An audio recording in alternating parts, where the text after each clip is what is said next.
Yeah, I did. Well, but he was not clear on what that was when I told him what it was. He was okay.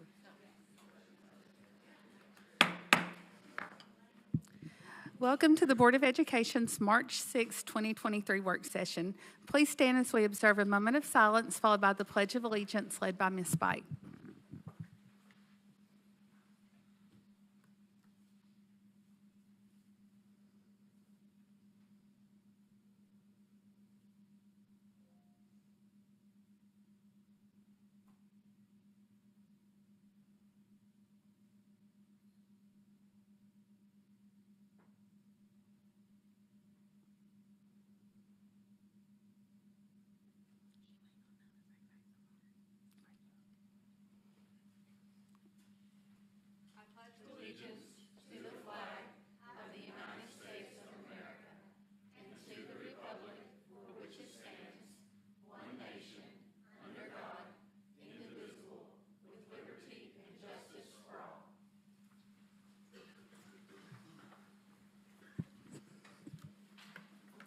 Thank you, Ms. Spike. Ms. Deckard will not be joining us today due to illness. Also, a joint education committee meeting will be held on Friday, March 24th at 8 a.m. in this Summer Place boardroom. A policy review meeting is also scheduled for Friday, March 24th at 9 a.m. following that meeting, also in this boardroom.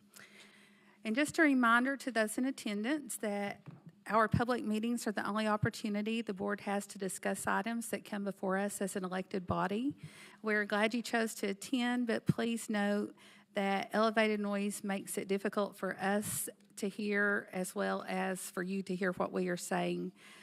So we ask that if you do need to have a discussion with someone sitting beside you, that you step outside of the room to do so. Are there any requested changes to this meeting agenda? Do we have a motion to approve? So motion by Mr. Watson, a second by Ms. Horn. All in favor say aye. Aye. Any opposed? Motion carries. Dr. Reiswick, you have a report? I do. Thank you, Madam Chair. Members of the board, I have a few updates since our last meeting. I'd like to begin by highlighting the celebration that took place last week. On Tuesday, our annual Teacher of the Year banquet was held at the Knoxville Convention Center. We're excited to recognize over 200 teachers from every school within our district. There weren't 200 teachers from every school. There were 200 teachers, all from schools in our district. I want to congratulate all the teachers who were honored at this event, including our 3 district-wide winners, and they were Jill Wise, a 3rd grade teacher from Moreland Heights Elementary, David Gordontoe, a 6th grade teacher from Holston Middle, and Rebecca Nutter, a social studies teacher from Bearden High School. It was a great event. It was good to see everybody there, and always great to celebrate our wonderful educators. I also want to raise awareness about an event that will take place the week of March 8th through 11th. It will take place this week for our 8th to 11th grade students. It's the 865 Academy's Career and College Expo. It'll feature dozens of vendors who will help students learn about opportunities and careers either in college or in trade school, or the ability to enlist in their service to their country and find high-wage, high-demand jobs. One of our district's key priorities is career empowerment and preparation, and I want to thank the industry partners who have supported this goal and for this expo. And finally, I want to remind everyone that our schools will be closed for spring break, March 13th through 17th, which is next week. I hope everyone enjoys a safe and restful spring break and look forward to seeing students return on March the 20th. Thank you, Madam Chair. Thank you, Dr. Reiswick. And next up on our agenda is the annual plan quarterly progress report, and I believe this is you as well. It is. I'll start it off and then hand it over to Dr. Norton as she gets ready. So they did a great job of putting together. I think you all have hard copies of these. We sent you a draft at the end of last week, so this is a hard copy that Dr. Norton will talk through. And just to kind of give an overview again, the annual plan and the metrics for the annual plan were talked about at the retreat and then voted in October by the board. And so this is just kind of a quarterly report. This is our first of those, so it's not quite a quarterly yet, but we're getting better at the process. So it's our first attempt at doing this. So with that, I'll turn it over to you, Dr. Norton. All right, Madam Chair, members of the board. I'll do a quick overview of just sort of the layout of the report and then focus primarily on the data points that are included. So you'll notice that within the report, all 4 of the priorities are included. At the front of each priority, you have a little story about what's happening and what we're seeing in the field and doing in the field related to that priority area. That's then followed with the data slide.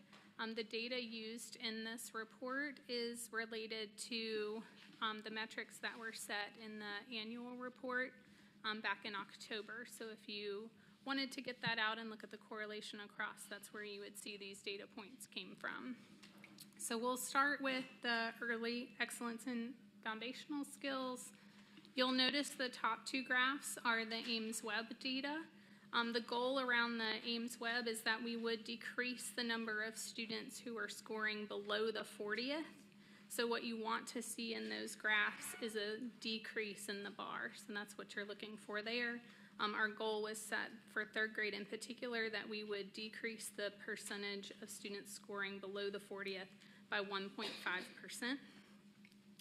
Underneath the benchmark graphs, we have the Mastery View Predictive Assessment. That assessment is given twice a year, and it is a standards-based assessment versus the Ames Web being a skills-based assessment. That assessment gives us an approximate measure of what we could anticipate students would do on the TCAP at the end of the year. You'll notice that you have 3rd grade ELA, 3 through 5 ELA, 6-8 math, and Algebra 1. Again, those correlate back to the measures that were set in the annual plan. And then because this is the first report, you also have included in this quarterly report the TCAP data from last year. Our intent moving forward is that you would get that data as soon as it's released, and that the quarterly reports would include more of the leading measures versus the summative data repeated for you over and over. Any questions about the foundational skills data? I do have a question, please. Thank Yes, you, sir. Madam Chair. Thank you for the information. I just want to make sure I understand that the grades 3 through 8 Ames Web, that we wanted it to go down. Yes, sir. So in 2022, it was 38.8%. And then in 2023, it's 35.7%. Yes, sir. So it went up instead of going down. It did. Okay, so that was not what we wanted. So with the 3 through 8 Ames Web data, that in particular is a composite. So we're looking at all of those students in that 3 through 8 category. Okay. The Ames Web is also a predictor of achievement when we look at that 40th percentile, particularly for those 3rd grade students. This would be the first time in this 3 through 8 data that we're seeing maybe potentially impacts from COVID for that 3rd grade class in particular, which could potentially account for some of that. But that would be the only thing I could think of. Okay. And the other question was the Mastery View Predictive Assessment 3rd grade ELA, and that is at 34%. So this 34%, these are the ones that would have passed that part of the test. And so we're looking at 66% that will not pass and may be affected by the 3rd grade retention law. Yes. So we're looking at 34% that are predicted to pass the TCAP assessment. So we're looking at over 60% of the students being affected by the 3rd grade retention law. Yes, sir. Thank you. Dr. Rice? If I could just add one thing, Mr. Butler, to your, so that 34%, 35% tracks with where we have been in other years. So, and then too, this is the formative piece of that. So this is not, I mean, again, it's going to predict what those students potentially can do on their TCAPs at the end of the year, but that'll be the final determinant for whether they're, qualify for retention or not, just to make sure. And this was the one given in the fall, so we still do have the impacts of tutoring and interventions that could increase that number. we're in the process of giving the spring assessment. Mr. Watson? Thank you, Madam Chair. Dr. Norton, you may have just alluded to it, but when we see something like 34% or 35% for the master review predictive assessment in the fall, what are the implications of that, and what are the tactics that we then begin to try to use to help affect that? You just mentioned a couple things, but I mean, this is a predictive, and so obviously whenever you get a predictive measure, you want to look at that predictive and then adjust based upon what you think might happen. So what are the adjustments that we would tend to make? They would probably vary by school. One of the things, and Keith, I'll let you speak to this more if you would like to, that the regional teams have been prepping for in the last several weeks is going out and supporting teams and doing after-action reviews around their data to really dig into what's happening for their particular students and what are the things that we need to modify and adjust at the school level, and then in particularly at the student level. Those things could include increased interventions, they could include tutoring options, they could include just adjustments to classroom practice in terms of thinking about the access points in the curricular materials and how we're supporting students within that Tier 1 instruction. Keith, would you like to add?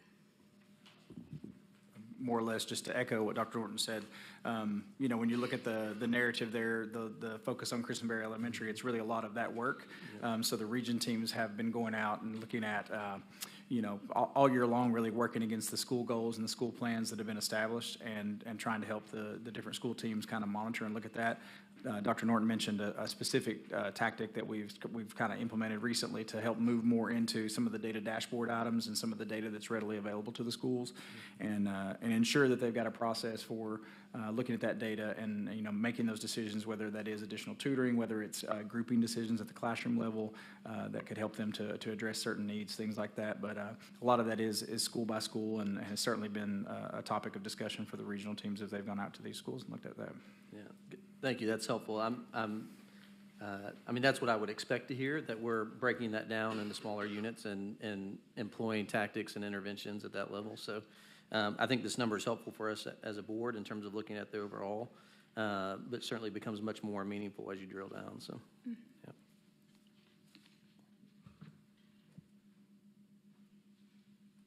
All right, the next data that you have is related to grade educators in every school. Again, these metrics were pulled from the metrics set in the annual plan. So you'll notice you have pie graphs for teacher demographics across 2020, 21, and 2022. So that would mean that you do not have this year's current data for that. We'll collect that annually, and it will be an annual measure we provide at the end of the year, but you do have that data. And then for the teacher pipeline data, you'll notice you have data related to the educator preparation program enrollment, the Grow Your Own enrollment, as well as the job embedded practitioner.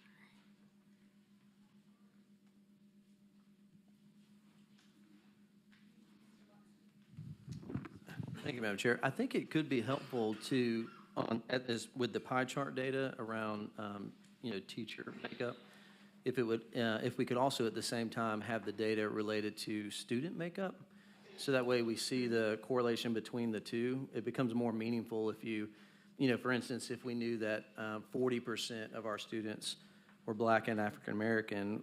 They're not, it's not that high, but if we knew that, and then we knew the ratio of teachers, it's more meaningful than if we don't know that data.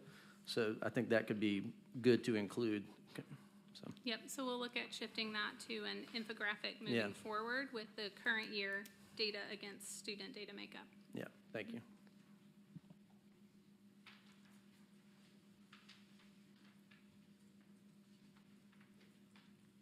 All right, the next data set that you have is related to career empowerment and preparation. This one, it's important to note the difference in years from the top to the bottom. So this EPSO count includes our current year. Industry credentials won't be reported out until the end of this year, so that will be a data piece that we'll be able to provide in the annual report, but not in this one.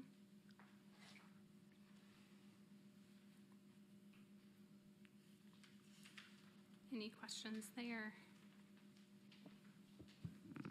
Mr. Watson?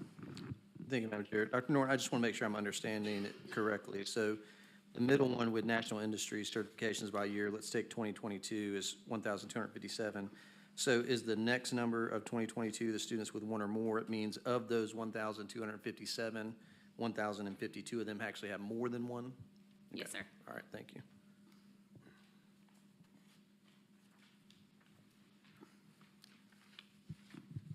All right, and the last data set that you have is the success for every student.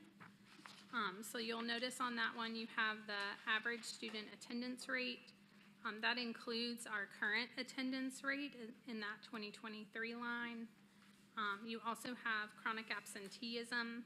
That 2023 chronic absenteeism number was pulled in February, so that's a current data point. That one we usually see fluctuate either plus or minus about 4% as we pull. It's important to know that when you're looking at that particular data point in real time versus that end of the year number for the 22 and the 21, that is calculated based on the current number of days that students have had available for attendance and the current number of days they have missed. So that number will fluctuate and will change as the number of days for attendance grows, dependent upon whether or not their trends in attendance stay stable, if that makes sense. And then the bottom, you have the TCAP student group proficiency for ELA, math, and science.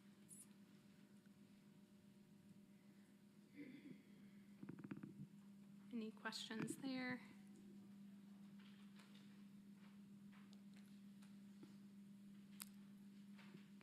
All right, well, thank you. Great. Thank you. Lost my agenda. Hold on. All right, so next on the agenda is our Knox County School Educator Preparation Program Report. Superintendent Ricewick, is this you or? I'll hand that over to Ms. Himmelgarn. Thank you very much.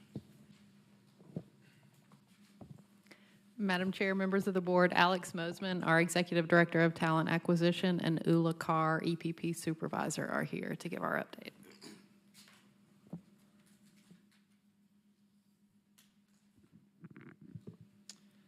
Madam Chair, members of the board, we're excited to bring you guys a brief update on what's going on with the KCS EPP.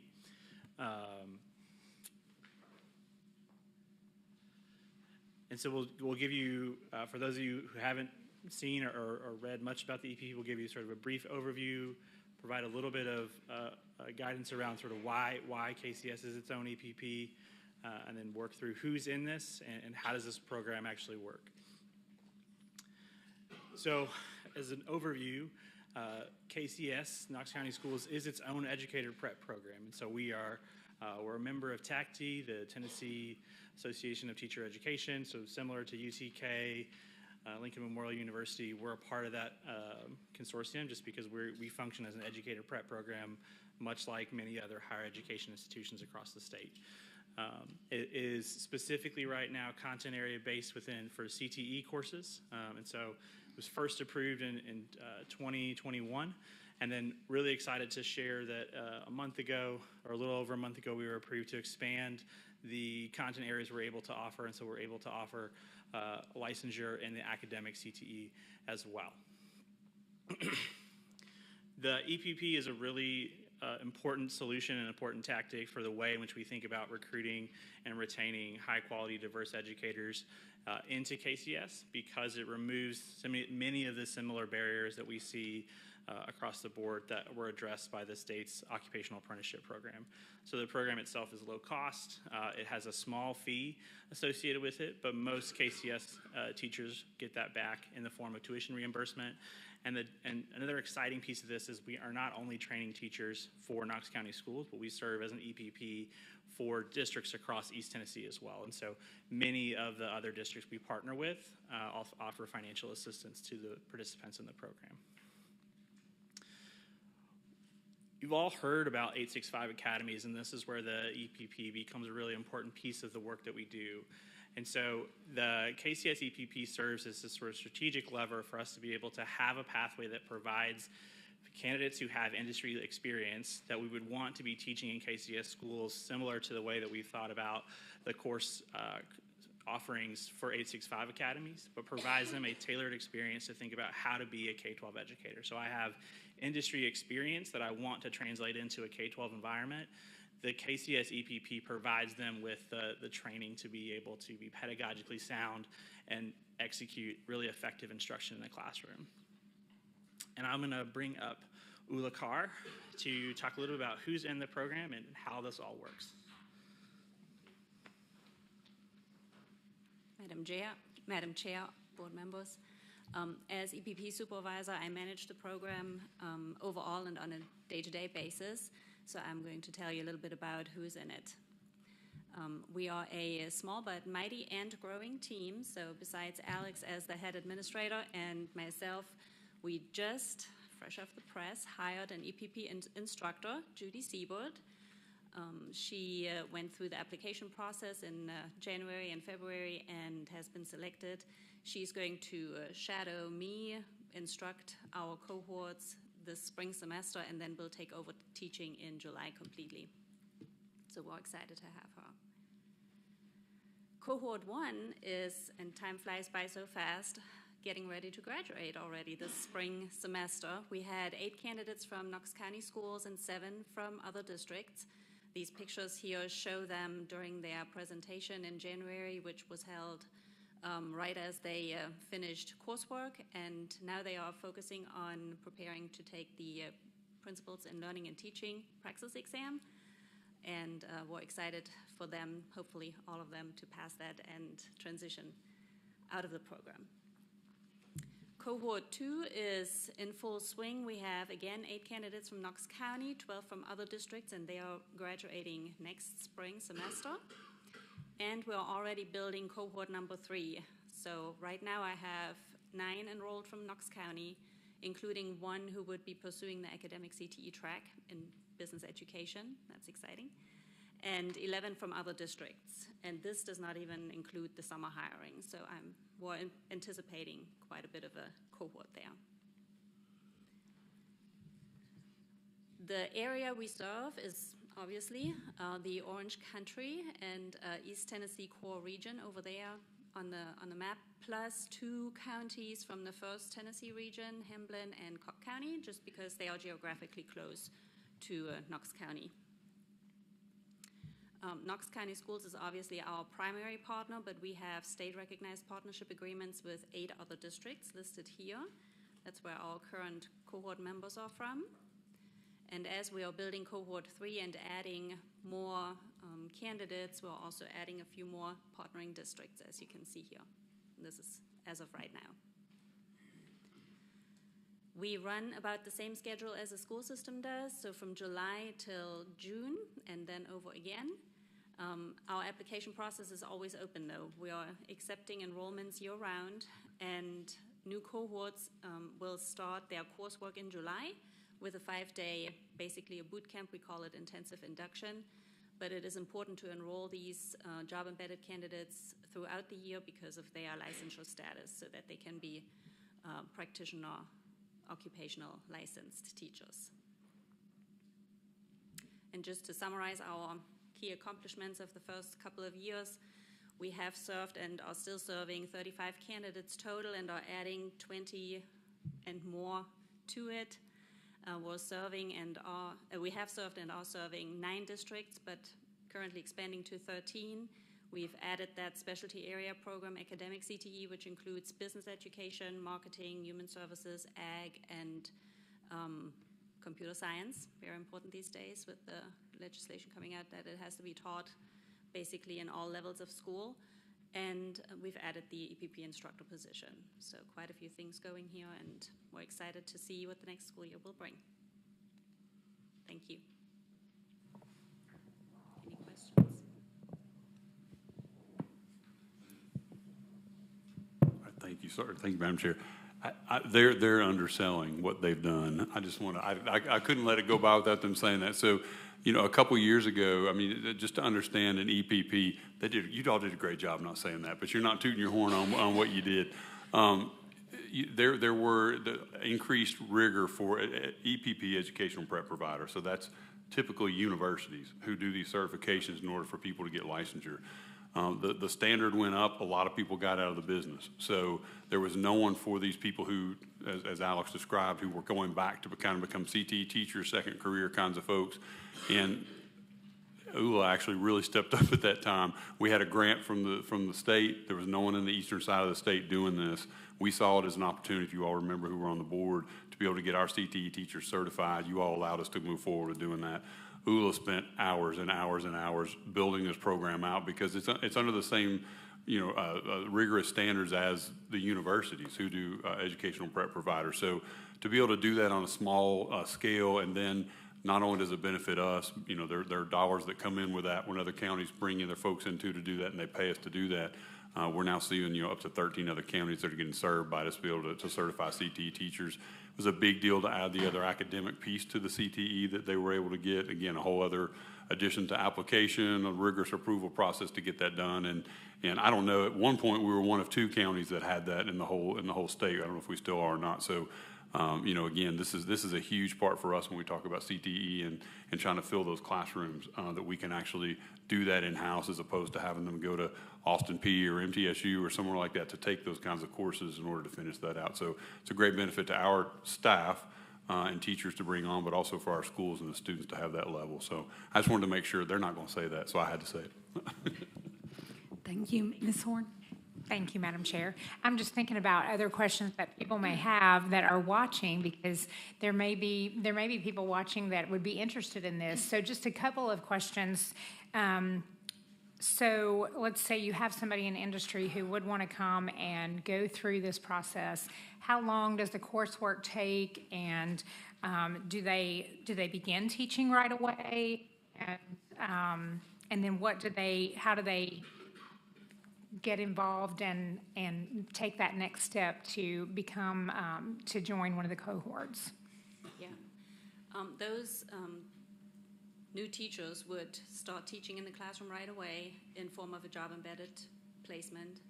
At the same time, they are enrolling with our EPP. We have a website up, and they can also contact me for information about the process and the details of it.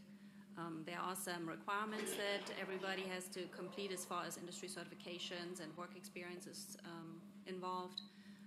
But then they would be enrolled in our program, and the coursework is 18 months right now, and the 4th semester preparing them for that final assessment to eventually advance their license to a professional occupational license. Thank you. Mr. Watts? Thank you, Madam Chair. A couple of questions. One is, right now we have 2 content areas, occupational and academic. Are there any more possibilities, or are those the only 2 EPP content area possibilities? So I think there's 23 sort of specific content areas that exist within those 2 broad buckets of approval. Mm-hmm. But there's the potential that if we wanted to expand the licensure areas, we could. Right now, it's sort of a strategic choice to say, let's get really good at this lane before we start to add on other pieces of that. I think especially given that, right now we sort of own this lane around CTE education. Yeah. When we think about expanding into special education, math, elementary, sort of more traditional core content areas, there already are great providers for that, and so trying to think about where are we filling a need that's currently not. I was mainly asking, within CTE, are there any other buckets besides those 2? Okay. I don't believe there are any other buckets outside of that. Yeah, I agree. I think it makes sense to kind of hone that sweet spot. So I just was curious if there's any other opportunity within CTE itself.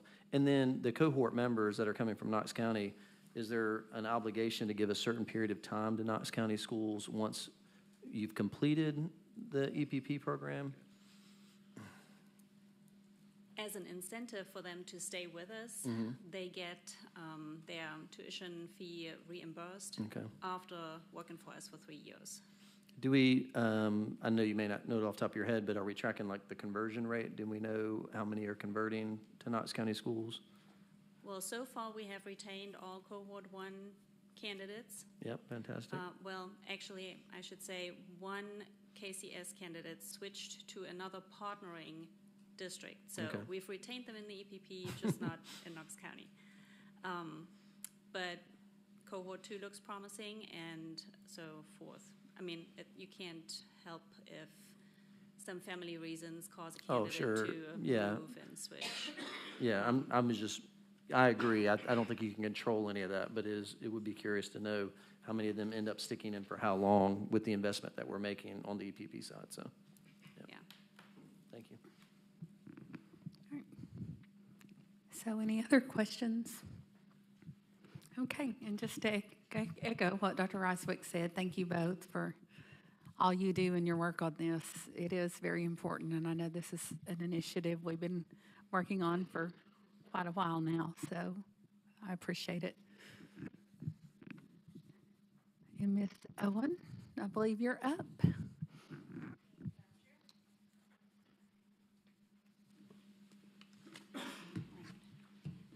I had a sudden panic that I might not be able to read that from here, but it's all good, so.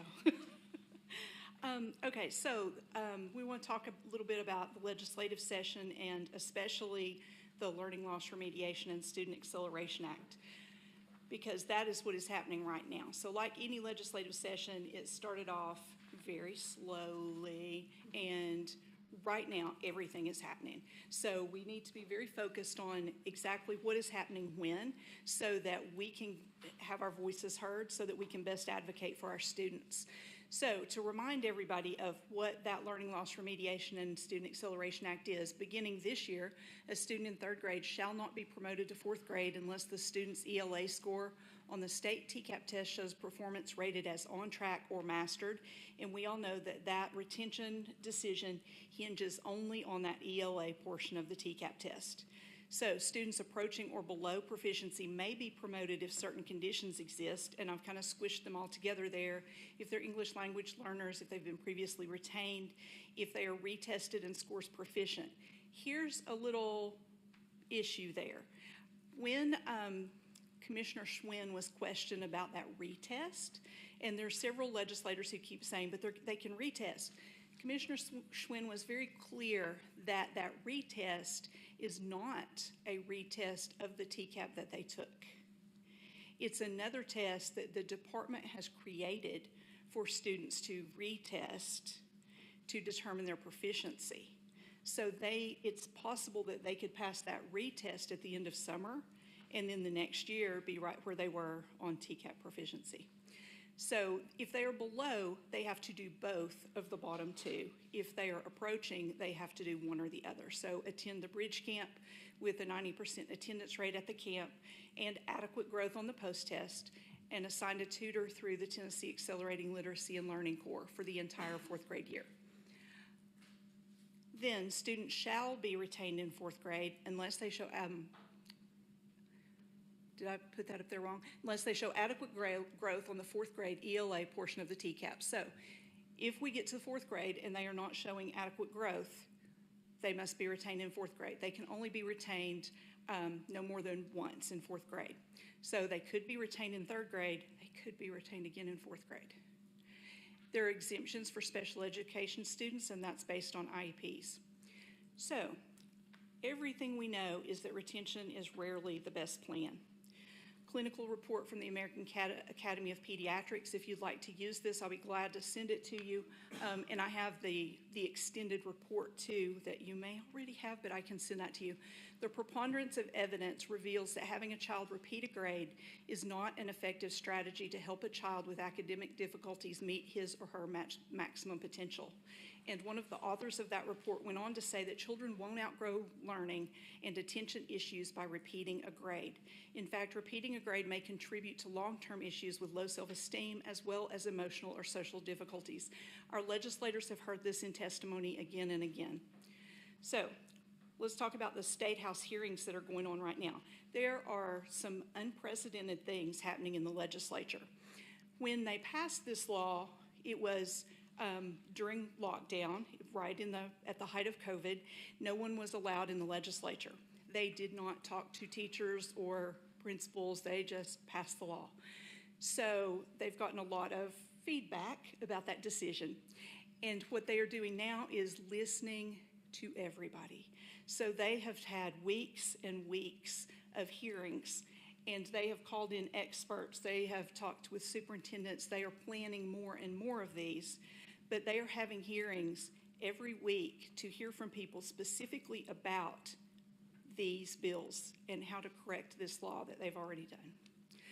So the first one is some that I want to show you, and I really think I could have gone through and picked almost anybody from the testimony and brought up the same points, but these two were very clear. So these two folks from Bradley County.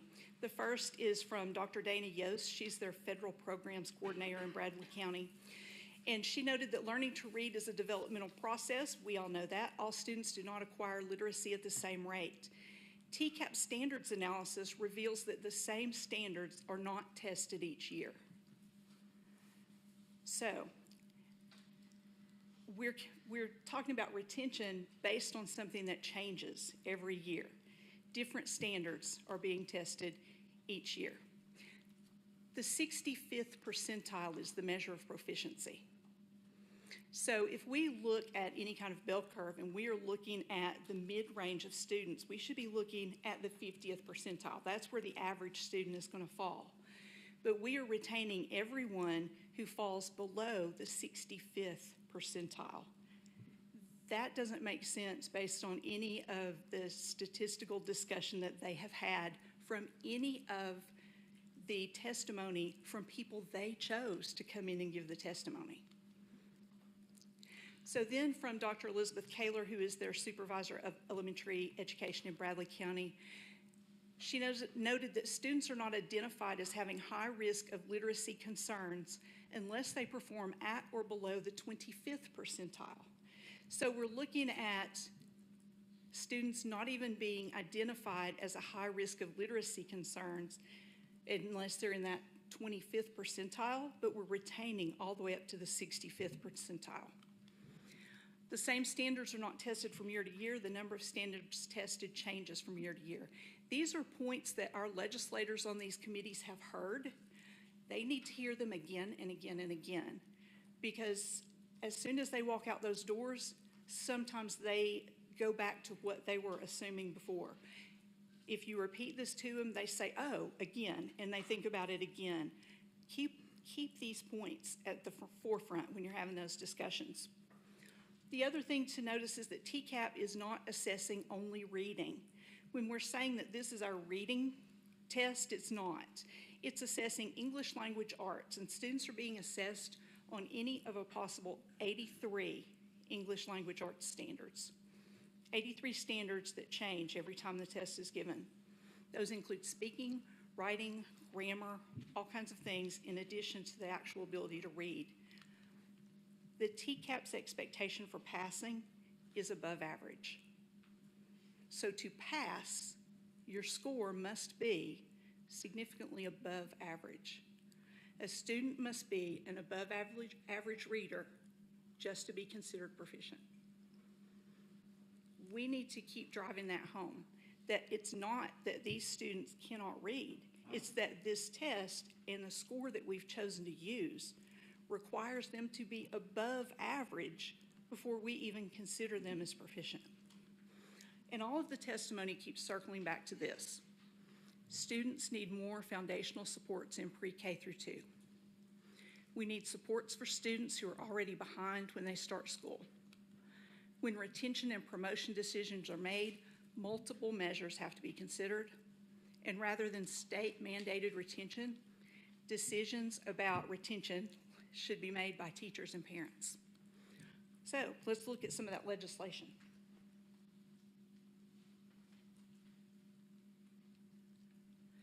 There are 16 bills on correcting this law right now, and they're all scheduled to be heard Tuesday. So this is also kind of unprecedented. What they have chosen to do is take all the bills that all the legislators have out there and hear them all at once. How they're going to do that, they haven't made very clear. They've said different things in different meetings. Sometimes they've said that they are going to try to put them together and group them and then send them forward. Sometimes they've said they're going to decide which ones go forward. So there's not a lot of clarity on exactly how it's going to work. I think they kind of have an idea of how it's going to work. Legislators have told us that they want us to help them get this right. Dr. Riswick and I sat in a meeting with Representative White and Representative Love, and they said, we need you to let us know what you need. We want to get this right. They want to hear from us. When contacting your legislators about the bills being brought up Tuesday, focus on these bills and the language we want to see in them. We know that these 16 bills are up in the subcommittee. So if we're talking about other items, we need to be sure those other things we're talking to the right committees about. So if we're talking about the funding piece, that's different. The funding piece right now, let me double check where it is, it has already passed this committee. So if we're going to talk about it in this committee, they're just going to be confused. The funding piece for this that funds all the camps, and if you need this number, it's HB 68. So House Bill 68 by Lamberth, and it's on the Finance, Ways, and Means Committee for the 7th. So it's also coming up Tuesday, but it's in Finance, Ways, and Means. So if you're going to call legislators about that one, call the legislators on the Finance, Ways, and Means Committee. It will be a different committee. Okay? We don't want to try to add funding pieces to these bills because there's not funding set aside for these bills. So if a legislator puts a chunk of cost into one of these bills, it gets set aside until after everything else passes. So that's something to really think about. If you want to talk about the funding piece is in Finance, Ways, and Means on Tuesday. So, I think I already said all that. Some of these bills are worse than the current law. How could that be? How could that be? I made the unfortunate mistake of reading an amendment yesterday, and it started off looking really good. I'm like, oh, well, here's another one that sounds really similar. Why isn't anybody supporting this one? Huh. Well, then I figured it out. So this one, I don't think I'm going to say who it's by. So this one has been amended. It was one of the caption bills, and it's you have it in your report. It moves all of the decision-making back to the locals, does exactly what we want. It moves all of that, takes everything out of the hands of the state, and we look at that and say, well, that really matches our priorities, right? Until you get down to the actual decision-making. And for the decision-making, they want us locally to create a committee for the LEA made up of some third grade teachers, some fourth grade teachers, and some parents. And that committee will evaluate each student to determine whether they will be retained. So not the student's parents, but some other parents are going to look at that student's data and determine whether they will be retained. It looked so good until we got to there. I know Mr. Dupler's looking like that doesn't make sense. I swear it's what it says.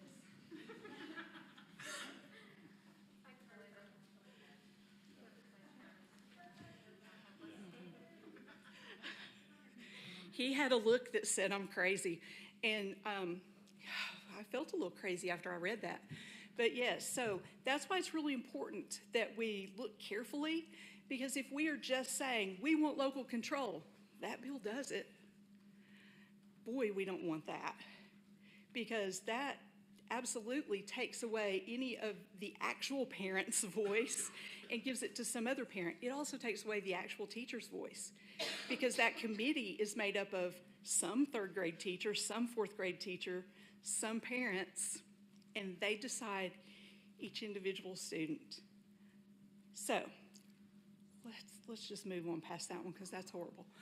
So there are a couple of ways we can advocate that I think would be very valid. One is to go straight with our priorities list, telling our legislators, here are our priorities. The issue with that is that it's a lot to take in. We have sent our legislators our priorities. I have hand carried our priorities and our resolution to almost all of the Education Committee members. The ones that I haven't gotten, I can get tomorrow. I've also gotten that to to our local delegation and to a few others. And basically, the few others, they weren't specially selected. It's that they were still in their office after everybody else went home. So I've gotten to as many of those as I can, and I will get some more tomorrow. So if you look at both of these pages, that's a lot for our legislators to take in. So I would say either focus on a piece of this that is very important to you, or go with supporting a bill. HB 107 by Travis, Representative Travis and Senator Bailey.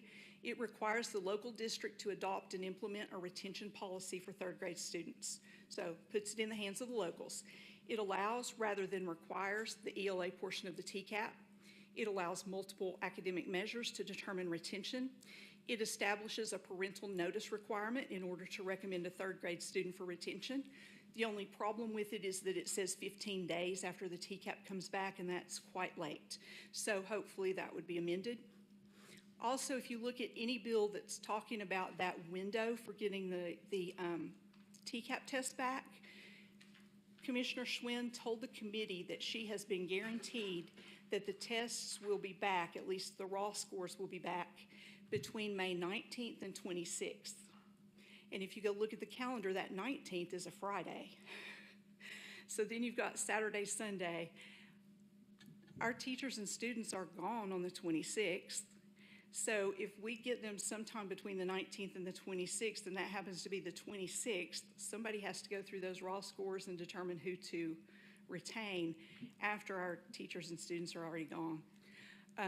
So we need to look at when those notice requirements are really going to be useful. If we're using multiple measures, then we wouldn't have to necessarily wait on that data.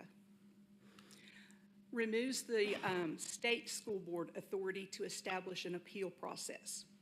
This is the thing that some folks have been concerned about, is that it removes the state Board of Education's appeal process. I don't think it keeps us from having an appeal process. I think that could go in the policy. Of course, that's something for legal to sort out. So I've talked to Representative Travis. I asked him what we need to do to support his bill, and basically he was just glad to hear that someone wanted to support his bill. I think this is the one that closely matches our priorities. There are some others that do something, but none of them really put it back in our hands. So, it also makes all the alternatives to retention voluntary. So it doesn't say you have to do, it's a choice. What questions do we have?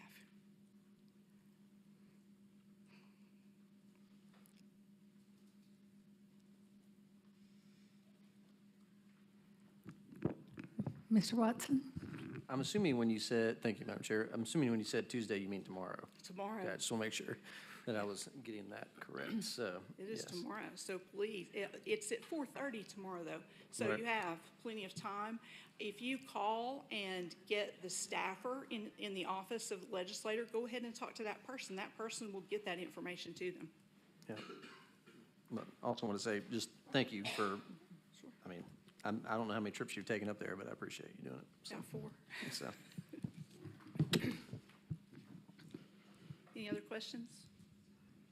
I think it was pretty thorough. See, that's a good sign. I mean, we all know all that first part. So there's a possibility that some of these could be amended at the very last minute. There's a possibility that once they pass, things could move quickly. So just keep an eye out. If it's something that's very urgent, I'll send a text, or at least I'll send an email. But if it's very urgent, I'll text everybody. Thank you. I do have a question. Sorry. I have spoken to a few parents and a few teachers, and some of them seem not as concerned about this, which is confusing for me. And I wonder if you have anything to speak to some of this, and maybe articulating in a very short sentence about it. I do, and I meant to talk about that. It's the little green card that I didn't pick up. Yes, a lot of teachers and parents don't feel like they need to be concerned. I feel like we are partially to blame for that because we've said, oh, they're planning to amend it. Well, yes, they're planning to amend it, but they could do that terrible version. So I think it's really important that we talk to everybody and let them know that this is very real.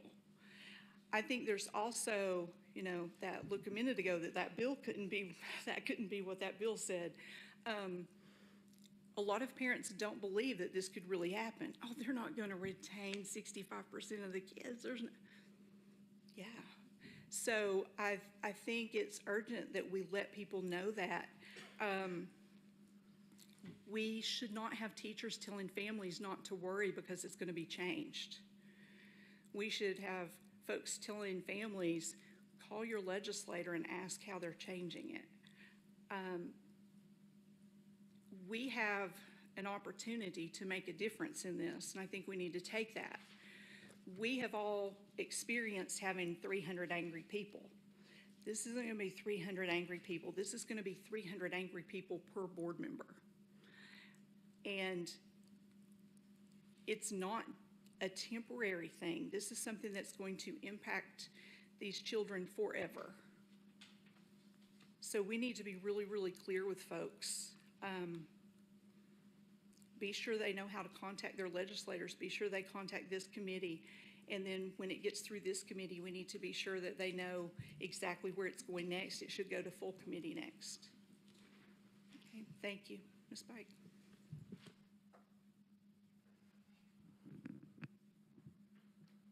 Did you have something, Reverend Butler?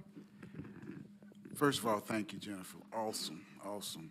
I had an issue that I wanted to go back to, so it's not pertaining to this.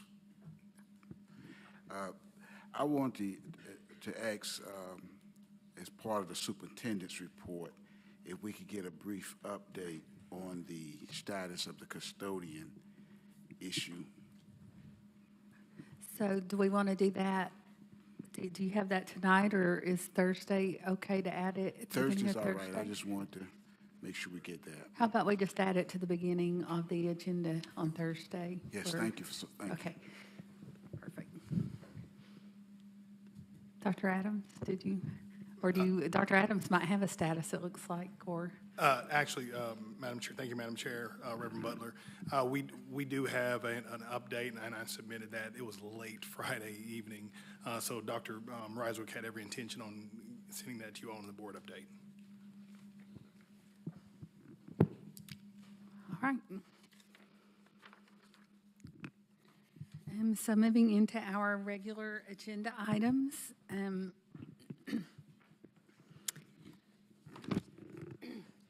Excuse me. Any questions on items 7A or B on the consent agenda?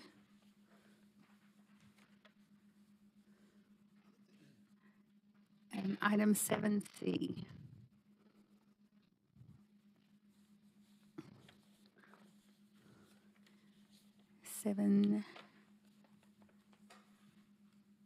Under items and contracts, C1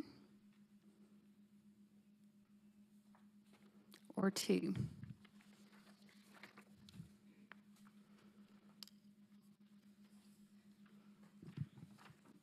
Items 3 or 4.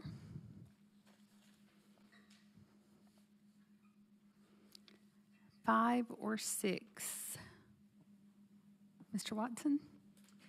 Thank you, Madam Chair. Regarding the contract for the logic model and Knox Ed Foundation and doing that evaluation of the 865 academies, is that logic model, is the intent for that to be shared with the board once it's complete? I know it's not. I know it's not even in process yet, but. Dr. Reiswick? Thank you. I'll actually let Dr. Norton answer that question. I'm sure we would, but I'll let her answer because she might have some more context. Yes, sir, we can share that with the board when it's ready. The way that the research evaluation will work is we'll start with a logic model, And then they will support an additional layer of research along with the REA team to actually complete the process of that logic model and the program evaluation. Yeah, I think it may make sense once I know the logic model has to be built and the program evaluation tools and all the things, but I think that would be good to add to the report out to the board at some frequency once that's built. I mean, we're making such a huge investment in the 865 academies, and I know we have a lot of hope for that. And I think it would be important for the board to kind of be tracking the evaluation and performance of those academies as it's happening. So, yep, thank you. Thank you, Mr. Watson. Moving on to item 6. Items 7 or 8. 9 or 10. 11 or 12.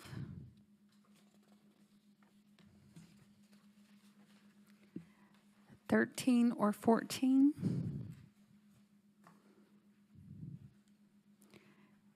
15 or 16. Or item 17. Under board policy, policies item 8A or B. C or D. E or F.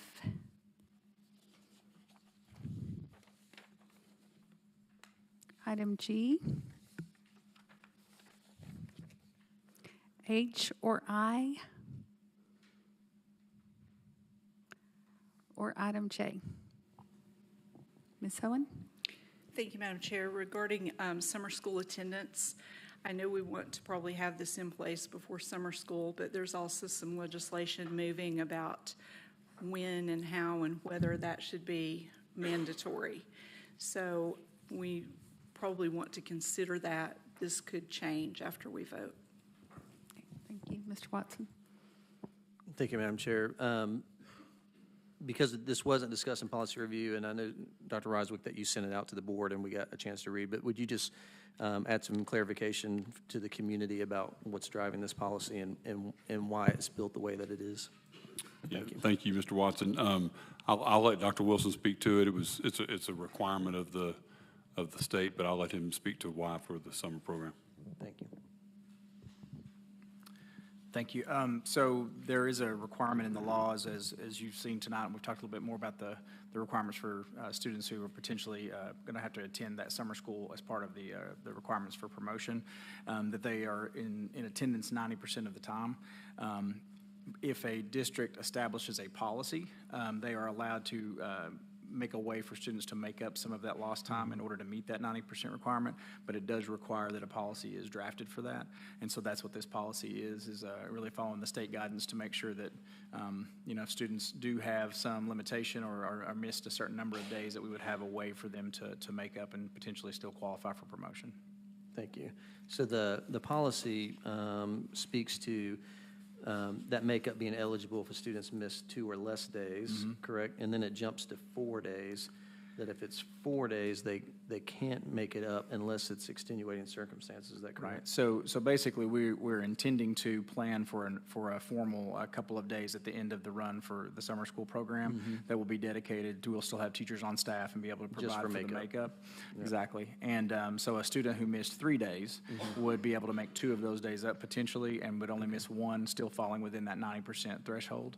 A student who missed 4 days, by official rule, we would not have those days set aside. However, if we had a situation where a student did have extenuating circumstances, some health issues, something like that we could document, then we would try to work to accommodate some individualized support to do that. And is the 2, 3, and 4 days, was that totally up to us? Was that something that wasn't being driven by the law, correct? Technically, yes. There is a minimum number of days that a camp has to run. I think it's 16. I think ours is running for 17 or 18 days. Yeah. And then again, when you look at that percentage, there is that, you don't have many days left in that when you start looking at 90%. So it's really that. And then 2, just really the window of the calendar. And you look at your opportunities from where school ends, potential, as Ms. Owen mentioned, about getting data back, retesting, knowing which students are going to be needing that summer program, you really have a tight window to turn around to offer that program in. And so it was about kind of packing all of that into that late May or end of June window. Yep. Okay. Thank you. Ms. Pike? I have a question. Is there a time, and I know that this might not be on topic exactly, but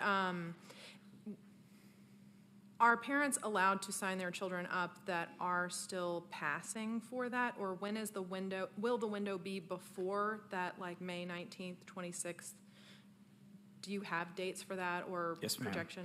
So actually, Ms. Thompson and I were talking about that today. She's finalizing communication. So one factor in that is that we're currently putting feelers out to recruit teaching staff for the summer. We have to have site coordinators, we have to have teachers and assistants as well that'll be available to support that. So we're really crafting a model that will focus on those rising fourth graders first to make sure that we have enough staff and enough folks to attend to that. But we are also going to begin gathering interest on the part of all families really that we anticipate having funding for to run those summer camps. And then once we know realistically what our numbers are on the back end, we'll have more information about what we can actually facilitate. But the early numbers for teacher recruitment look pretty promising, and we haven't gotten back every school's responses on that yet.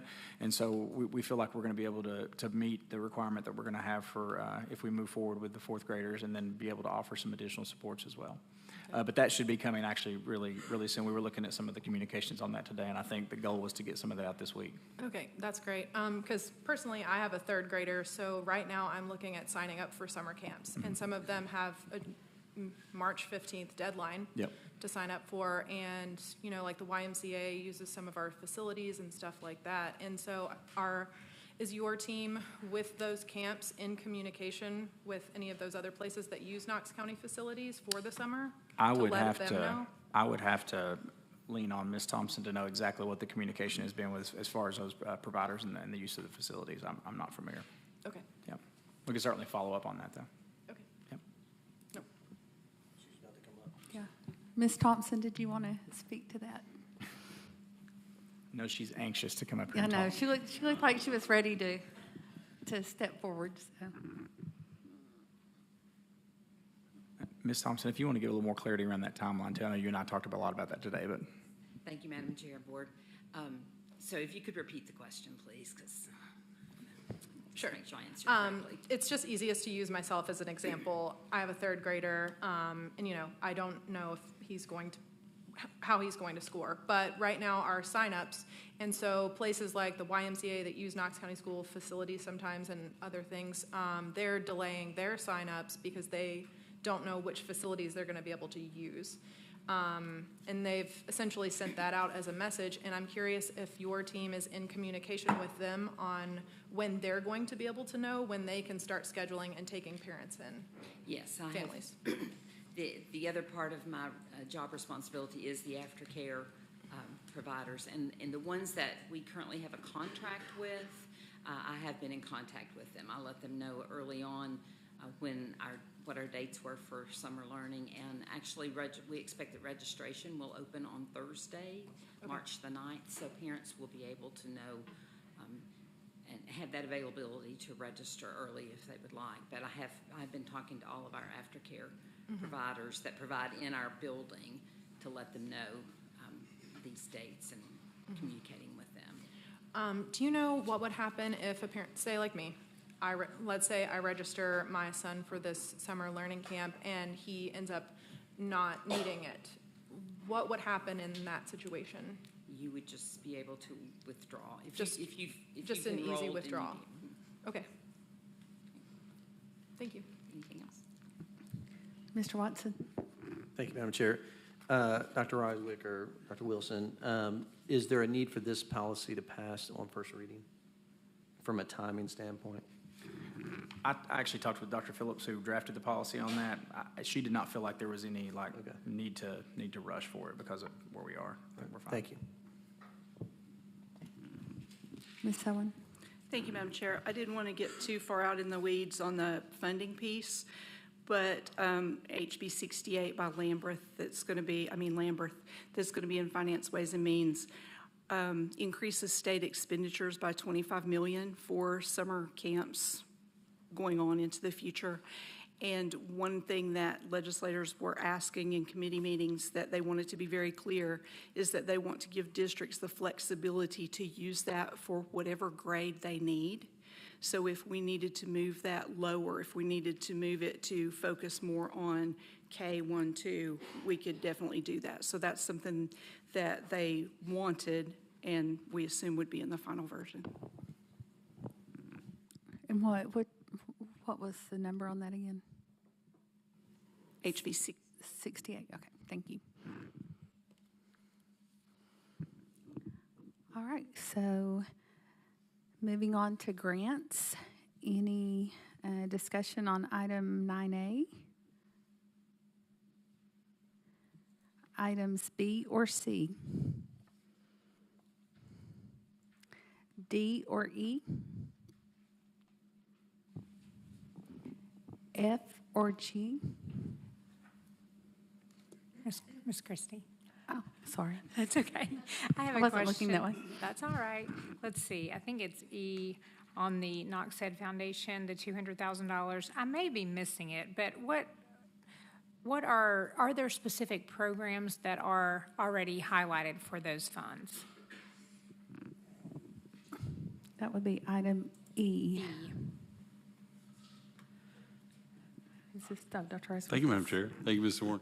I actually see Mike Taylor from the Knox Head Foundation, who I know would like to explain. They are aligned to the 4 priorities, but I know he would like to share. So if it's okay with you. Thank you. Thank you.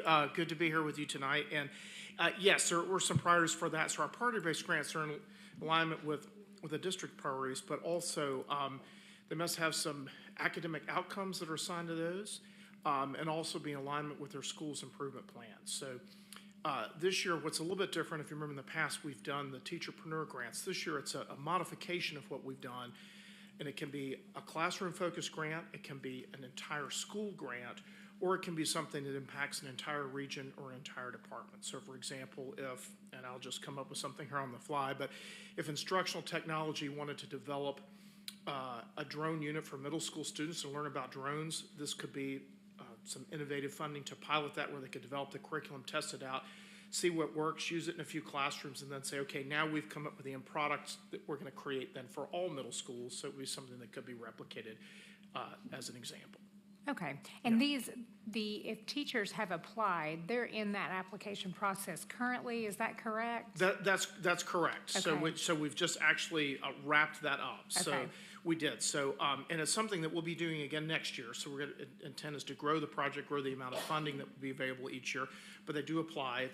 We're trying not to make it a cumbersome process. So they do have to put in again some metrics and outcomes so that it can be measured, making sure it's in alignment with the district priorities and their improvement plan. But it's been very positive. And if we find that it's something that needs to be worked on, we can say, hey, come back and apply next time. We've also had some other folks that maybe it wasn't a good fit at this time, that we've connected them with other available resources.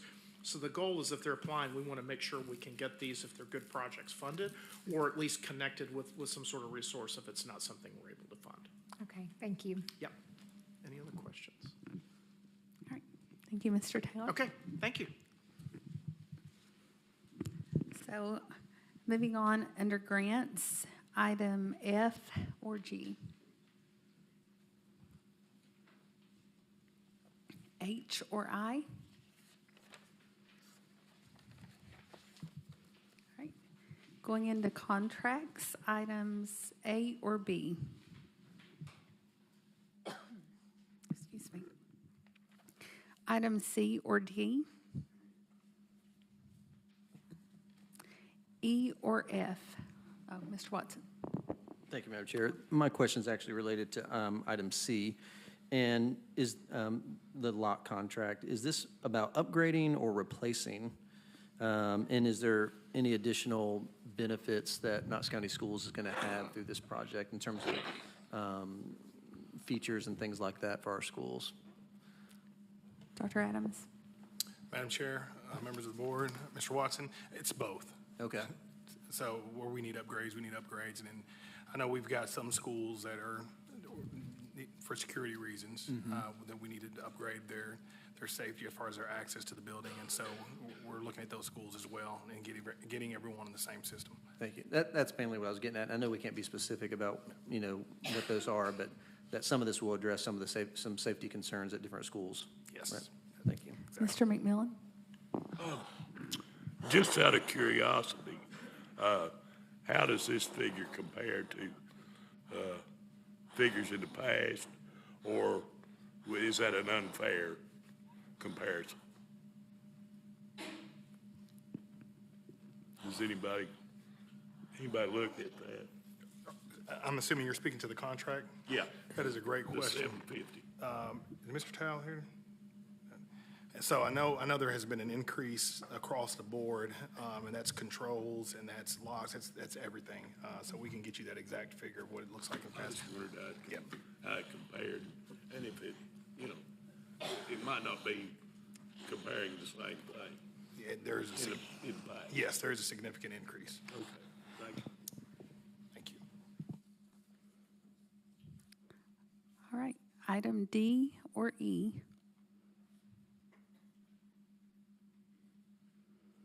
Item F.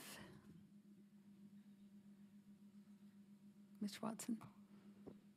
Thank you, Madam Chair. I see Ms. Kittrell in the House from United Way. Ms. Kittrell, would you be willing to share with us a little bit about this? And I've got some specific questions, if that's okay. So can you tell us a little bit about how the United Way is preparing for the transition? Not just in this 1 year, but I know it's potentially going to be longer term than this 1 year MOU agreement. Yes. And then I know that one of the things that we're looking for is more consistency. So can you speak to how that consistency, how you're hoping that we'll get to more consistency around the community school model? Great, yeah, so thank you. Briefly, we are looking for approval for a 1 year MOU to begin administration of the community school strategy at 16 schools, 13 elementary and 3 middle. We are working hard with an internal implementation planning team as well as with KCS leadership team and Knox Ed Foundation community school team to make sure that we are addressing all aspects of that transition prior to July 1.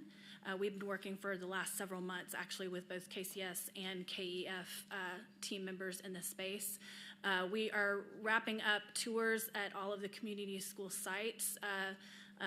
United Way CEO Matt Ryerson, several leadership team members, and myself have gone out to each of these schools to meet with the principal, site coordinator, and key administration team to make sure they see our faces and know that we are here for them and to listen to what resources and supports that they need through the community school strategy. We have also been working with UT Assisted Community Schools leadership to see what opportunities we have to align and collaborate with each other, particularly in not only the consistency of how the strategy is delivered, but how it is evaluated. In this MOU, you will see a logic model that was developed in collaboration with UT Assisted Community Schools, for example, for this year. So this year, this upcoming school year, 23-24, we will all be operating under that same evaluation methodology. Lastly, we are working with KCS leadership team. Several of you, thank you, have spent a lot of time with us and will be ongoing. We are putting together an evaluation methodology committee, which will be, of course, KCS, United Way, KEF, and University Assisted Community Schools and others will be working on a longer-term evaluation methodology plan. Again, the idea is that if it's a community school, no matter who the administrative provider is, we want to ensure that there are some consistency in how we are evaluating what's happening through that strategy and whether or not we are meeting certain standards of practice within the community school strategy. So, I mean, this is a lot for United Way or anybody to take on. Can you just speak briefly to why United Way is even interested in doing this? I mean, why are you all at the table? So United Way has been very actively engaged in transforming our approach and how we understand the needs of the community, the voices that we are engaging to define those needs, and the voices that we are engaging to define the solutions for those needs. We feel like as much as we can incorporate the individuals that we're trying to impact with these solutions and with donor dollars and supporting initiatives, then the better we will be, the better stewards we can be of what has been the traditional donor model for United Way of Greater Knoxville.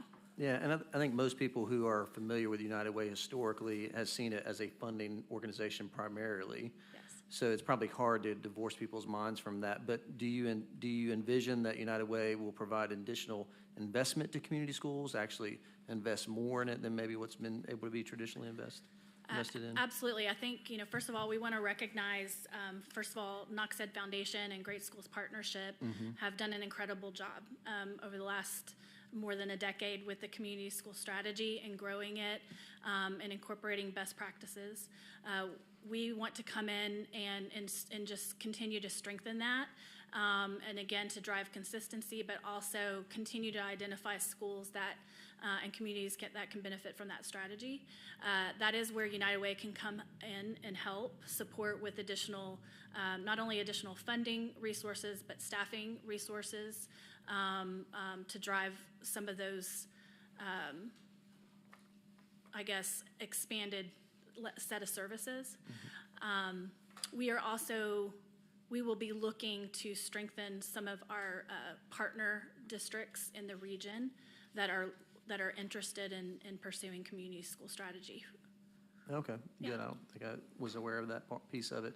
So just want to thank United Way and you and Matt and the rest of the team for being such a good partner here locally. I know just last week you all got to highlight the work around Bright Steps and the focus on high quality early education in our community, and now also coming into community schools. So thanks for being a big part of all that. Thank you, Daniel. And it's important to note so many of you were at the launch. Thank you so much for being there and showing your support. And one of the top prioritized strategies that our community has recommended for Knoxville, Knox County is community schools and expanding that support and deepening that strategy throughout. So we're excited to be taking this on. It's a wonderful opportunity for United Way.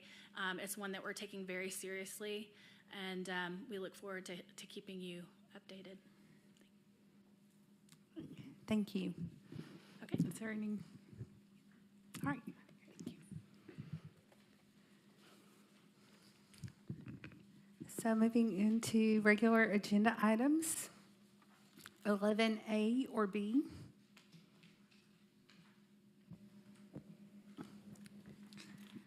Madam Chair. Yes, Reverend Butler.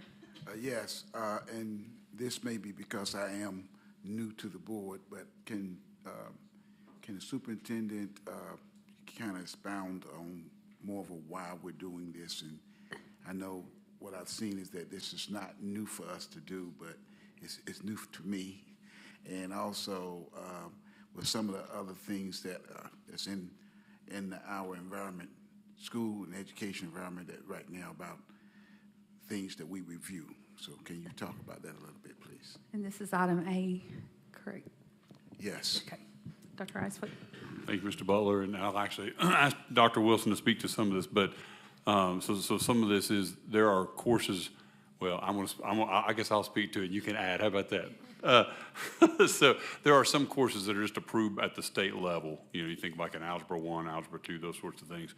And then there are other courses that local LEAs are able to approve that could be used for like elective credits and other kinds of credits too. So the state's changed that process through the years, how ones that aren't on there overall are approved at the local level. And so I'll let Dr. Wilson, how about that, speak to the differences and why they come up annually.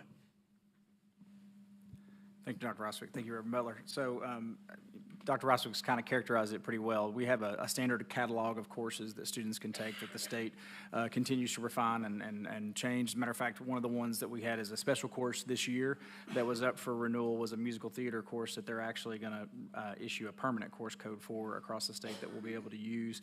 So part of that niche I think that special courses fit into is as districts request things that maybe aren't normal or typical on the books, that they see over time patterns and trends, and they'll start to look if there's a way that they can kind of consolidate and create standards around some of those programs. So the courses that you see here are ones that we have been offering previously.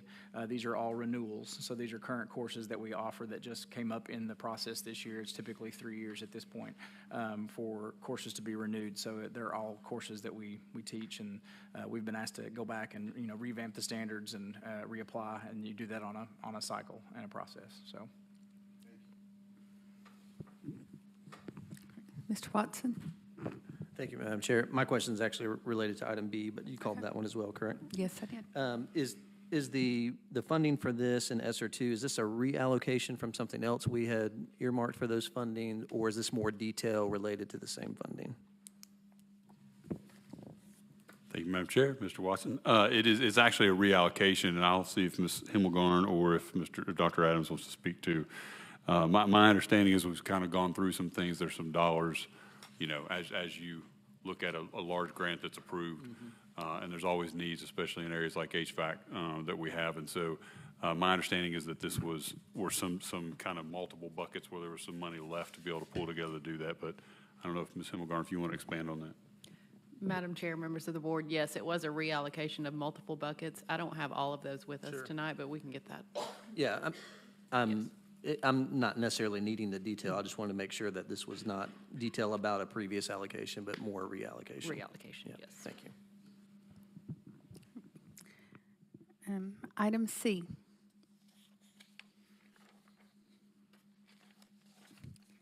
Item D.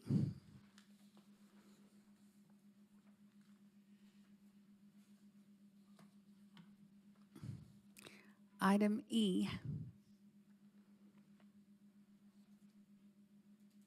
All right. Item F, your E? Huh? Okay. Is your mic on?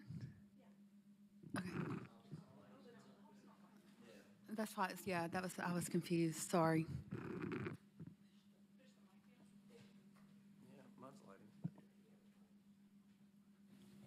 There we go. Got it. Sorry. I knew you were getting ready to speak, but I didn't know which one. I just wanted to point out something for the board that I was really confused about for a long time regarding the standards. When we used to ask questions about buildings, the answer that we got was always, well, we build them to the standards. And I think as board members, we assumed that those standards were federal standards or state standards. I never understood that those were our standards. And so that's important for us to know that these, when we talk about building them to standards, these are the standards that we've adopted. Thank you. Mr. Watson. Thank you, Madam Chair. And Ms. Owen, since you brought up item E, I do want to speak to what the intention is there. I know I think it was last board meeting, Dr. Roswick and his team proposed that we add in roughly $400,000 to replace playgrounds at Adrian Burnett and then also increase access to the playground at Lonsdale. And at that time, you had mentioned that was because in practice, we historically have taken care of those issues when we've, if we build a new school, we destroy a playground and doing that because we take up land or something like that. But the historical practice is that, at least for the last 20 years, is that in Knox County schools, when we approve a new school, we do not also put within that capital budget a playground for that school. And we know that we've just all been through the process of naming Mill Creek and things like that. And so, here's a school that is in the queue to be built, and at this point, there's not a playground. And so this particular line item would just authorize the superintendent to adjust those standards to where in the future, any new elementary or preschool school that we build, that we would add a playground. And it wasn't specific in it, but my intent in this is that would also take care of the Mill Creek School as well, even though that school's already been approved to be built, that standard would be adjusted for that, so. And I have no problem supporting that. I do think that, when you're building a new school and paying that much money for a new school, I don't know that adding a playground's going to significantly impact that debt service level. And I also would be supportive of also installing one going ahead with the new school at Mill Creek. Thank you. I agree. I don't think it would impact for us, it doesn't have as much impact on the capital budget, but it could have a significant impact to those parents that we just rezoned to go to that school. I mean, to me, we went through all that rezoning conversation. Lots of parents were frustrated or whatever, and so now those parents who are frustrated, hey, and guess what? If you want a playground at that school, build it yourself. Yeah. I mean, I think we just need to get out of that practice and make that adjustment. So I hope you all can be supportive. Thank you. Ms. Horn. Thank you, Madam Chair. I do support this, Daniel. I appreciate you bringing it. I would ask if when you make the motion on Thursday that you include clarification regarding Mill Creek for the record. Thank you. Ms. Henderson. Thank you, Madam Chair. I was going to say the same thing as someone who has heard from many parents about Mill Creek Elementary. I appreciate this. I do think that our new schools need to have a playground included in that new construction, and I was going to ask for the same clarification just to make sure that it includes Mill Creek Elementary as well. Thank you. All right, so any other discussion on item E? All right, so moving on to item F. Ms. Owen. Thank you, Madam Chair. I will try to make this pretty quick. The agenda item says discussion and possible action, and I phrased it that way because I wasn't really sure how I wanted to address this. I don't think I'm actually going to be talking about any possible action today or Thursday. It's more just to bring some issues so that the board is aware.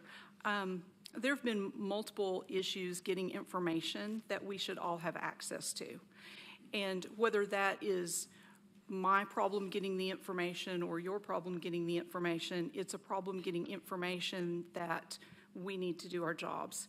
And so I want to be sure that we are aware that those problems exist. On at least 2 different occasions, there's been information related to a voting matter that I have requested information about. Maybe I had a question about something in a contract or whatever it was. And in each of those instances, I got the information the day after the voting meeting. Clearly, if I needed information about something on the agenda, I needed that information prior to the voting meeting. And both of those instances, I got that after the voting meeting. And I think we need to really be clear that that's not adequate. If there's information that we need regarding an item on the agenda, we need that before we take that vote. There have been some media requests recently, and these are from different sources.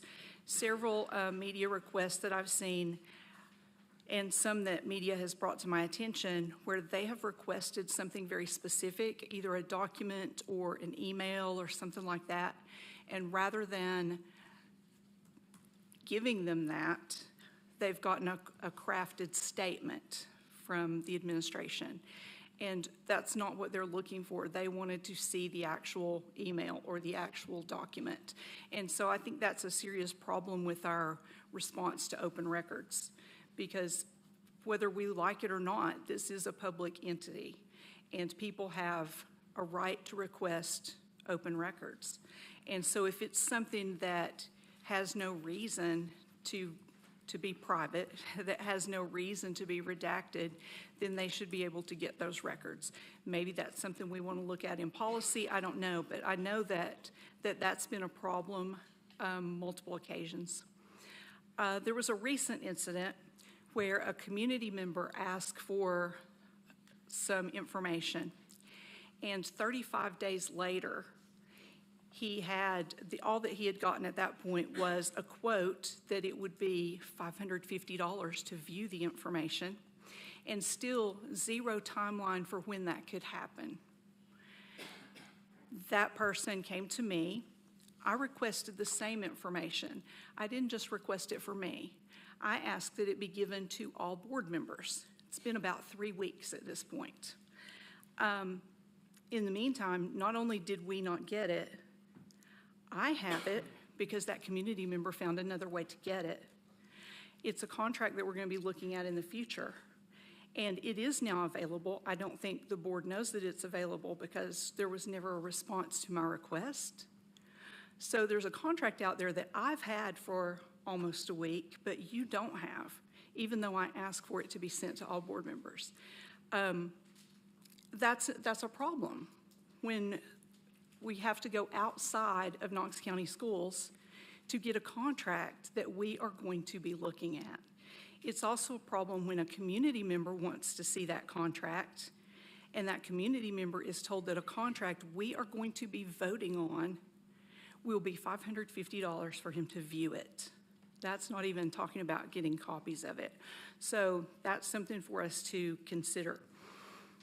In trying to get that information, I went through lots of sources. And one of those was a state official. When I went to that state official, he said to me, I don't understand where you're having trouble getting information. If you're trying to get information from the LEA, you are the LEA. I said, well, you know, that's what the law director's office keeps telling me. And I keep being told that I have a right to this information, but I keep not getting it. And it's with multiple pieces of information that board members have a right to be able to view. It's not something that is need to know. It's not student information. It's information that we have a right to see, but it's just not being supplied. So that's something for us to consider. When we're withholding that kind of information, whether it's from a board member, whether it's from all board members, if it's from a community member, there's an appearance that we have something to hide. So whether it's just that we don't have time to do it, whether it's that we don't understand the request, whatever it is, when we're keeping that information and not supplying it as quickly as possible, it looks like we have something to hide. The person who requested information from us also requested it from another school district and got it same day. 35 days later, he still doesn't have it from us. There's no piece of information I've ever been told that I did not have a right to see. I know that there's information I don't have a right to see, but I've never requested that kind of information. So there's no information that I've requested that I shouldn't have. So we may want to look for some clarity in policy. We may want to look at how we want to communicate this with each other when we are not getting information that we need, or if we're getting partial information. I do know that there are other outside ways of getting the information, whether that means that we have to go to an elected official or to a court to get that information, but that doesn't seem like the best way to do it. I would much rather be able to ask for information and then see that information, especially when it's information that isn't special. It's just information we should see. Thank you.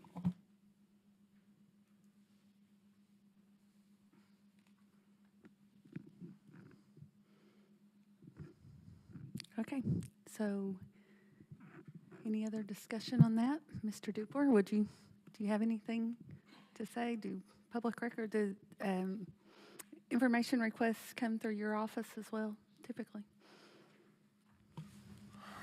Thank you, Madam Chair.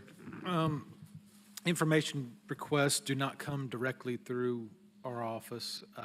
We are consulted at times about certain records requests, and I mean, as far as I made a list as Ms. Owen was talking. I mean, I don't have anything to say about the timeliness. I mean, you know, I think what she's saying is true. If it can be provided before a voting meeting, I don't know when. You know, depends on when the request comes in. You might have to put something off at a voting meeting. As far as summaries, I'm not familiar with that. As far as the incident with what she was calling a contract, I believe was also some application, and yeah, and I do know what happened there. I know that, you know, according to procedure, if there is any information in there that's deemed personal or could be student information, that information has to be redacted. And then in that particular situation, that document had to be reviewed, and then the redactions were made. So, so there is a charge quoted for that, especially with a large document, which that was. Now, the law is very clear. Someone does not have to pay to view the document, so a person can come to the UT Tower and view the document. But as far as getting copies, there would be a charge for that. So that's about all I know at this point. Thank you. All right. Madam Chair, if I could, I just want to point out that I did not mean to imply in any way that the Law Director's Office was involved in that. The Law Director's Office has always told me that I had a right to the information. That is all. I was just asking to clarify because you were very vague in your. It was very vague. I don't want to be more specific, but I can be. Without having any other context, I think that question was appropriate. All right, so moving on to public forum. Yes, Madam Chair, we have two public forum speakers for this evening. First is Keturah Patterson. Welcome. Just state your name, county of residence, and you have 3 minutes. Good evening. My name is Dr. Keturah Patterson. I'm a resident of District 6. I live in Hearn Valley, and I'm standing before you to discuss playgrounds, which you might think is really kind of foolish, but as the mother of a little boy who is really, really struggling with school, the playground is his sanctuary and his really favorite place. We were recently rezoned to Mill Creek Elementary School, and I was really kind of sad to hear that there was no playground planned for this facility. Play is such an important thing for children. It helps to shape their executive functioning skills, their ability to collaborate with others, their decision-making skills, and formation of creative ideas.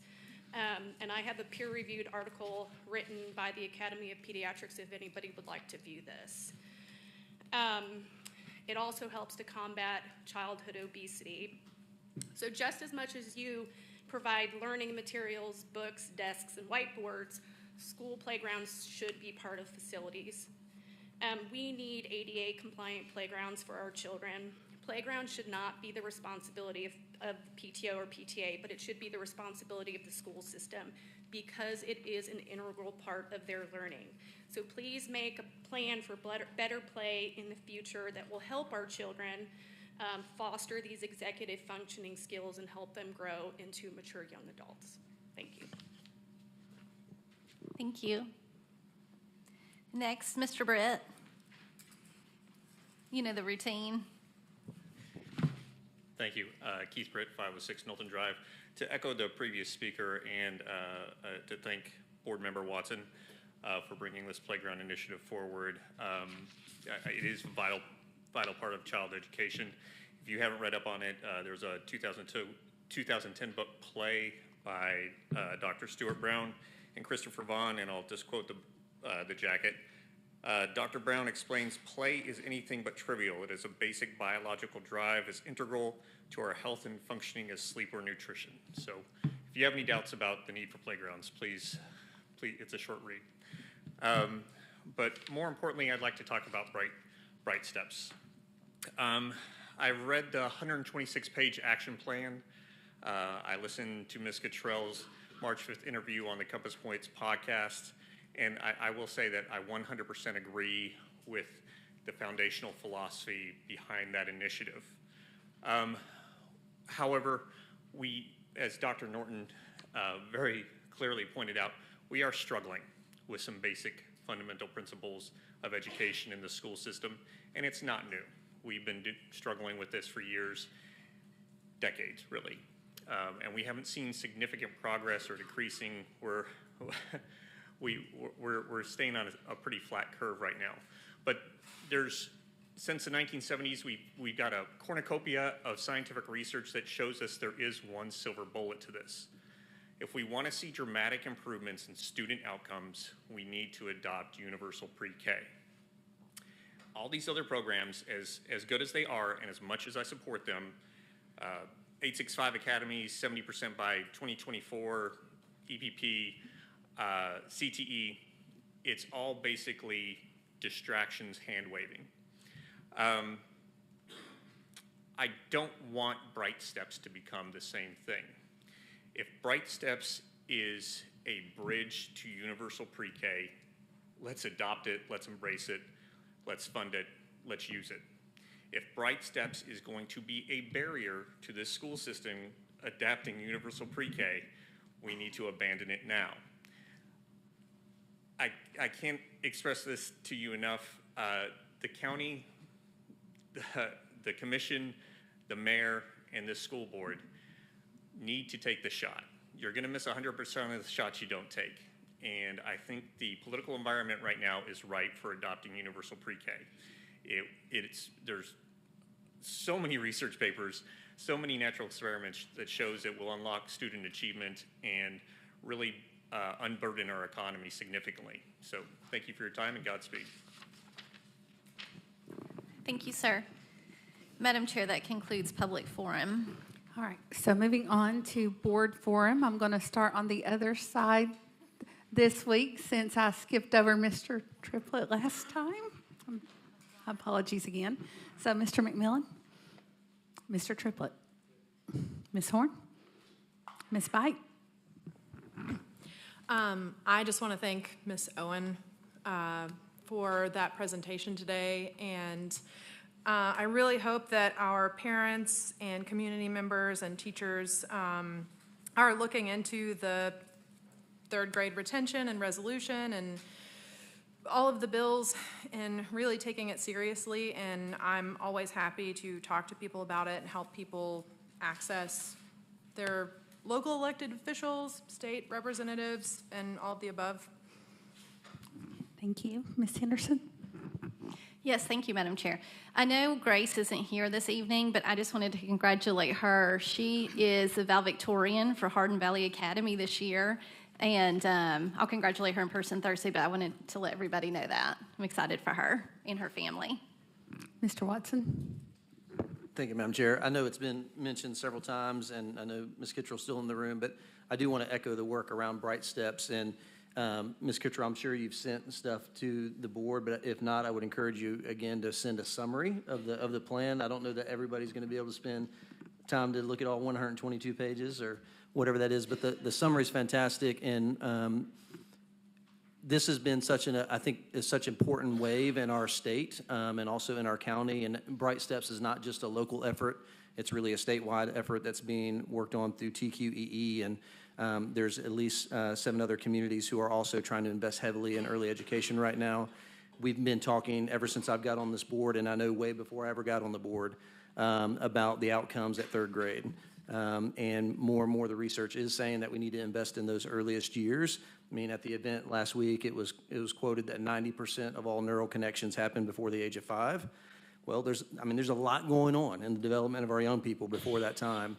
And I don't quite agree with Mr. Britt on the hand-waving piece, but to the degree that we want to make things like 865 Academies meaningful, those will be even more meaningful to the degree that we as a community invest in early education. And I know that's not the work of Knox County Schools as a K-12 institution. I'm thrilled that we have voluntary pre-K, but I would encourage all of us as people who are passionate about education and about our community as a whole to become more and more informed about the work of Bright Steps, because I think there's opportunities for all of us in our individual places in life to be a part of this work, even outside of what we're doing with Knox County Schools. I know our organization at the Restoration House, we have felt so passionate about this. We're actually developing an early education center because we know the impact it's going to have not just on families at Restoration House, but others in the community.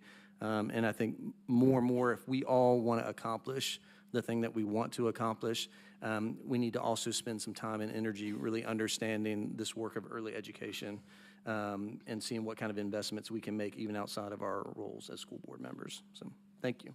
Ms. Owen. Thank you, Madam Chair. Be sure to call the Finance Ways and Means Committee for HB 68, which is the funding piece for summer camps. Be sure to call the House K-12 Subcommittee and talk to them about either supporting our priorities or more specifically House Bill 107.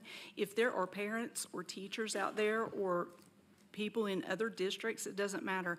My phone number is on the website. It's my cell phone number. If you have questions about legislation, call me. Thank you. Reverend Butler. All right. So with that, we are adjourned.